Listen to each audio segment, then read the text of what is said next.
While flying today, I had my first in-air anomaly. Not an emergency, one was not declared, but an anomaly.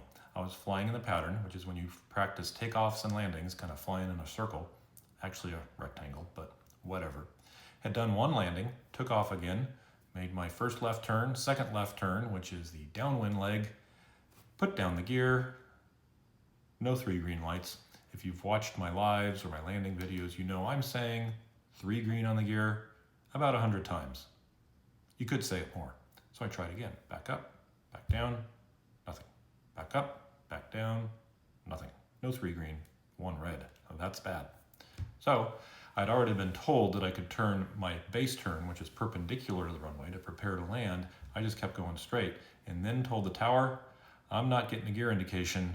I'm going to fly out further to the practice area, run a procedure for a manual drop, and then I'll let you know. And they said, okay, let us know when you're ready to come back. So I flew out there, ran the procedure, got all set up. It entails putting the gear handle down, pulling a fuse to disconnect the motor, and then there's a valve right at your feet, and you have a little wrench right next to me in the door. That's one of the checklist things, is to make sure you have that wrench. I open the little flap, and there's a valve there. It's like this, and you turn it like that.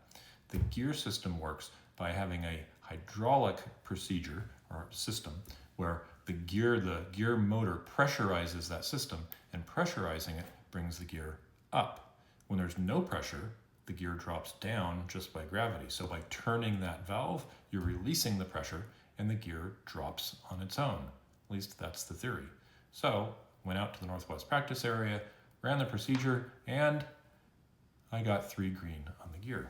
So I called the tower, told them I have 3 green. They said, okay, come on back. They offered me to do a low approach, which I took, and I flew over the runway about 30, 40 feet right at tower level so that they could see the gear. They reported, we see 3 gear. They can't tell if they're locked, but we see 3 gear, so that's good.